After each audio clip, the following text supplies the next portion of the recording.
Hai, kembali lagi di Praktikum Mikrobiologi dan Biologi Lingkungan.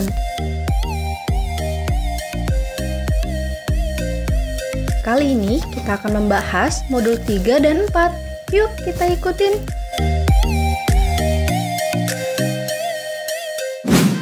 Modul 3. Pembuatan biakan murni dan pengaruh faktor lingkungan terhadap pertumbuhan mikroorganisme.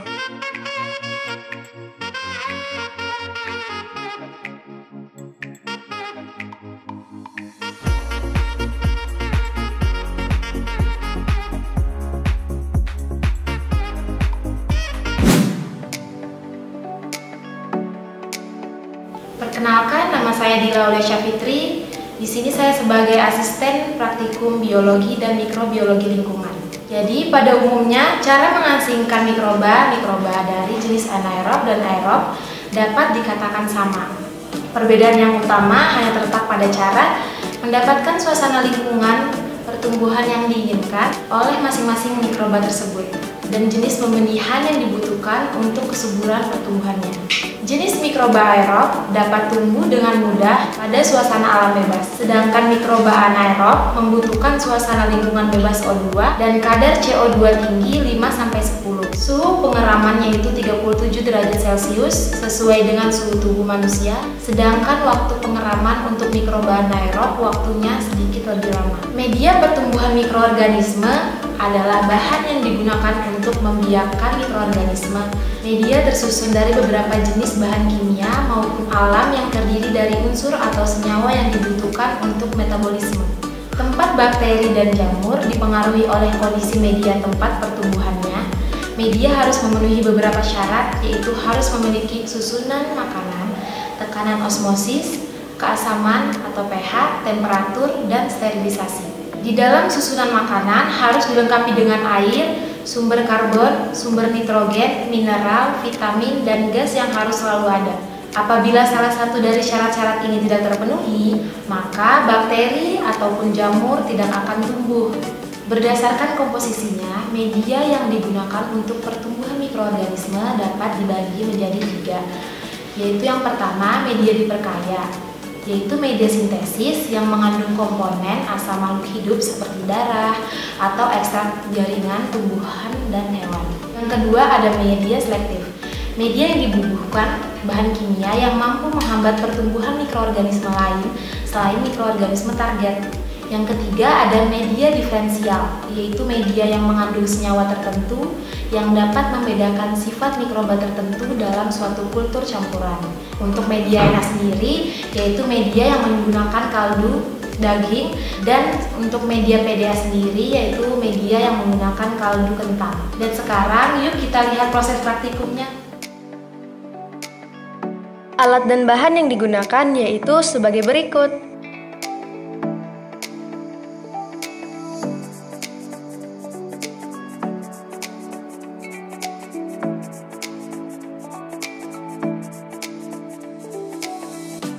Cara kerja yang dilakukan pada saat pembuatan biakan murni dan pengaruh faktor lingkungan terhadap pertumbuhan mikroorganisme dimulai dengan metode cawan gores pada cawan Petri media PDA. Langkah pertama yang dilakukan adalah disiapkan cawan Petri berisi media dan cawan Petri berisi bakteri dari inkubator.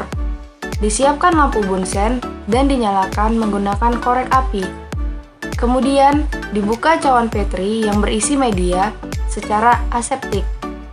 Lalu, dipasang kertas label pada cawan Petri berisi media sebagai pembatas berbentuk huruf Y untuk memudahkan penggoresan secara aseptik. Diaseptikkan cawan Petri menggunakan lampu bunsen, pegang menggunakan tangan kiri, diputar cawan Petri dengan tepat mengenai pinggiran dari cawan Petri dengan lampu bunsen. Kemudian, dibakar jarum OC sampai berpijar menggunakan lampu bunsen dan dikibaskan jarum OC selama 10 detik. Digoreskan jarum OC pada cawan berisi media PDA secara aseptik, secara rapat, agak renggang, dan renggang secara tidak terputus. Langkah selanjutnya yaitu ditutup cawan Petri menggunakan aluminium foil dan dimasukkan kembali cawan Petri ke dalam inkubator dengan suhu 37 derajat Celcius selama 24 jam. Terakhir, dilakukan pengamatan pada cawan Petri setelah 24 jam. Prosedur metode cawan gores pada tabung reaksi media Na miring. Disterilkan jarum OC dengan menggunakan lampu Bunsen. Selanjutnya, diambil bakteri dengan menggunakan jarum OC yang telah disterilkan. Digoreskan jarum OC yang telah terdapat bakteri pada media Na miring pada tabung reaksi. First trick, menggunakan jarum OC digoreskan pada media Na dengan goresan pertama digores secara tepat. Second trick, menggunakan jarum OC digoreskan pada media Na dengan goresan pertama digores agak jarang. Third trick, menggunakan jarum OC digoreskan pada media Na dengan goresan pertama digores jarang.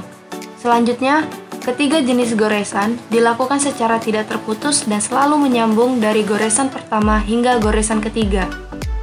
Selanjutnya, mulut tabung reaksi ditutup menggunakan aluminium foil yang kemudian diinkubasi tabung reaksi yang telah digores pada suhu 30 derajat Celcius selama 24 jam.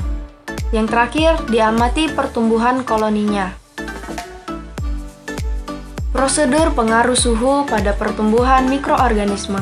Ditanamkan biakan bakteri masing-masing pada media yang sudah disiapkan dengan menggunakan jarum OC.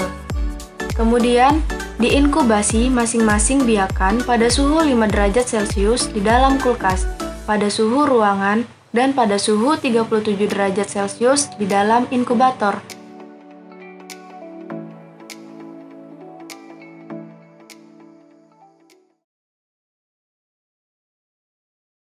Modul 4. Pengamatan jamur mikroskopis.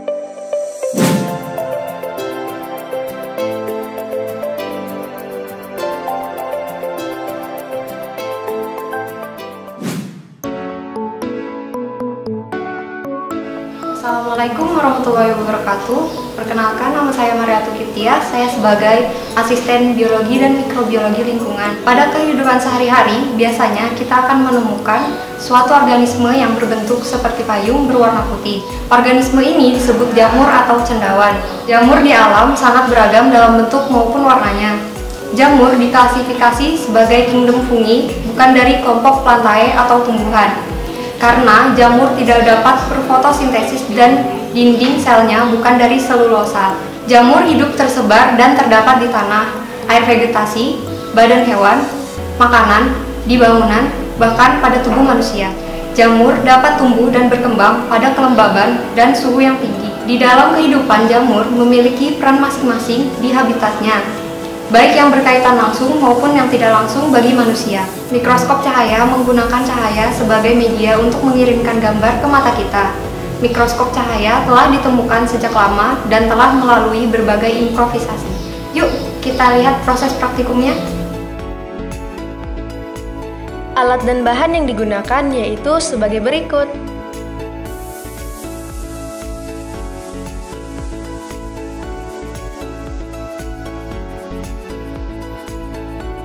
Cara kerja yang dilakukan pada pengamatan jamur mikroskopis. Langkah pertama yang dilakukan adalah siapkan alat dan bahan, dicuci objek gelas dan cover gelas dengan sabun cuci, kemudian dibilas dengan air bersih dan Aquades. Disemprotkan alkohol 70% pada objek gelas dan cover gelas. Dikeringkan objek gelas dan cover gelas menggunakan tisu. Dinyalakan lampu Bunsen menggunakan korek api. Didekatkan objek gelas dan cover gelas pada lampu Bunsen.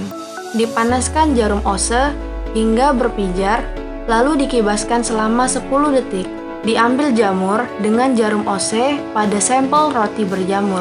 Diletakkan jamur pada permukaan objek gelas. Diteteskan Aquades di atas objek gelas sebanyak 1 tetes menggunakan pipet tetes. Diletakkan cover gelas di atas objek gelas. Dilakukan pengamatan dengan mikroskop dengan perbesaran lensa 40 kali, 100 kali, 400 kali, dan 1000 kali kemudian digambar.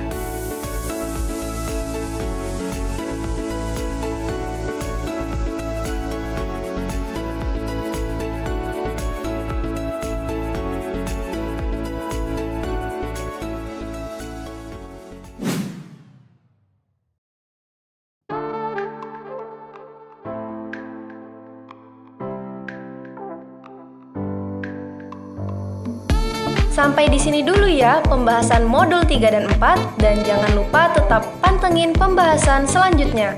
Lestari, Lapling Mania, mantap!